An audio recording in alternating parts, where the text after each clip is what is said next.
Guys, I'm just gonna casually make an intro for this video. I know it's been a long time since I've been on YouTube, and I apologize. It's just life is crazy. If you guys hear kids, it's because right now is the time where we're supposed to be at home and avoiding going out so we don't get sick with the coronavirus. So if you hear them, I apologize, but they're being kids, right?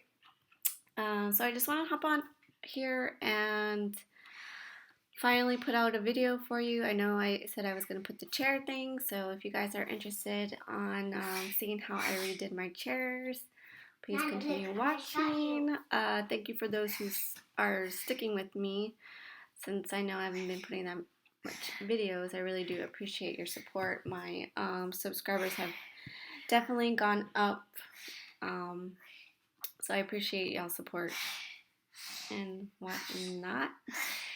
And just FYI, I am gonna try and put more videos out since we are supposed to stay at home. I am an essential worker, so I do go to work still, but my hours got cut a little bit, so I have a little bit more time on my hands, and I'm gonna basically do kind of like a series where I'm sharing what projects I'm doing every day. I might not go into depth on the DIY that I'm doing for the day. Just wanted to share with you what I'm gonna be doing. But if you want a more in-depth tutorial, then put a comment down below on the video that you see the project being done on, and then I will definitely do a in-depth tutorial for you guys. But I just wanted to put on here and let you know what videos are coming up, and if you want to see those, hit that bell notification so you'll be notified when those videos go up. So yeah, let's get started with the actual redoing my chair tutorial. Okay, so I didn't show this part, but my husband and I worked on the chairs, taking them slightly apart so that I can work on the seats, because our seats are pretty bad, as you can tell. Here's one. So going to actually replace the cushion part, well, the fabric over this cushion part. But this chair, I'm actually replacing the whole thing, even the cushion, because as you could see, it's really indented and just nasty. So this one is going to be my full-on repair. I did have help from my husband to remove all of the staples from this chair, because as you can see, this is what your cushion will look like when you take it off. It'll have the staples and this lining, and then more staples in here. So my husband helped me with that because it was a lot of staples, as you can see. He used his screwdriver to pry it out.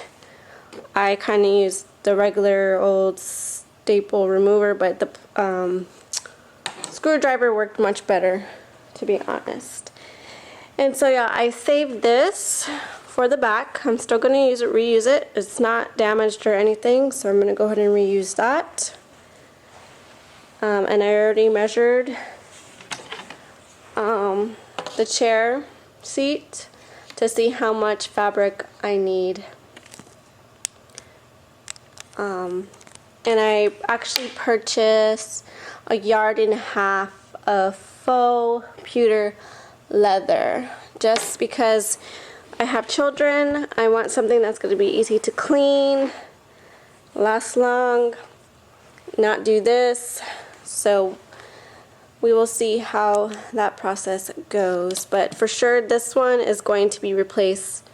I mean, the whole thing's going to be replaced except for the wood part, and then this one is just the fabric part. So yeah.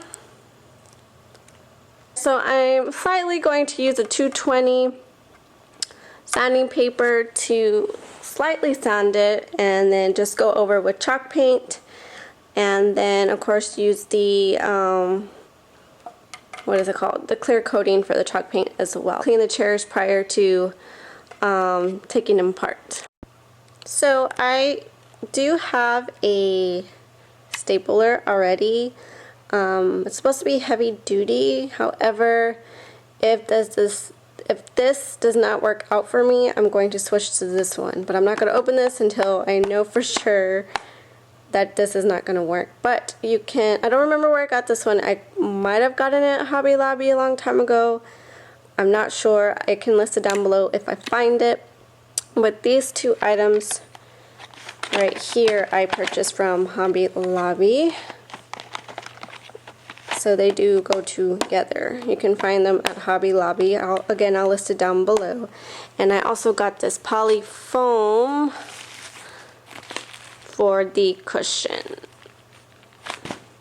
Now, depending on what size your chair is, it's going to depend on what size to purchase. So here's my fabric. I actually folded it in half because I'm going to see if I can cut the two pieces for the two chairs. Now I'm just taking the old fabric from the chair and using that as a reference guide in cutting it. I'll also use my ruler to ensure my measurements are close to that exact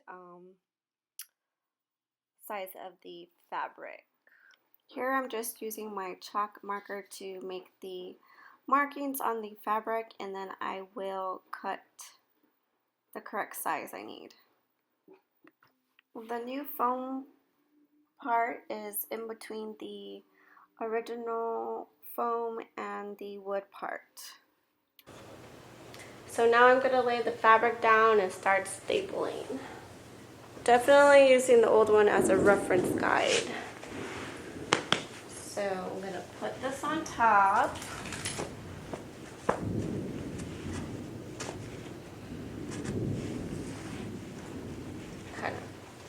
And after aligning the fabric how I want it, I start stapling and pulling the fabric tight to ensure that the fabric will lay on the seat nice and tight.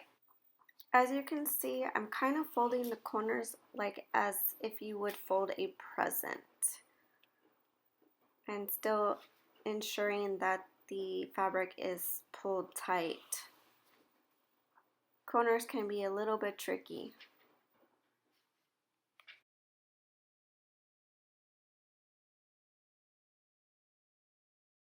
As you can see, my fabric was a little bit longer than what I needed, but I wanted to ensure that I had enough fabric than to be short of fabric. I eventually cut off the excess and then continued to staple.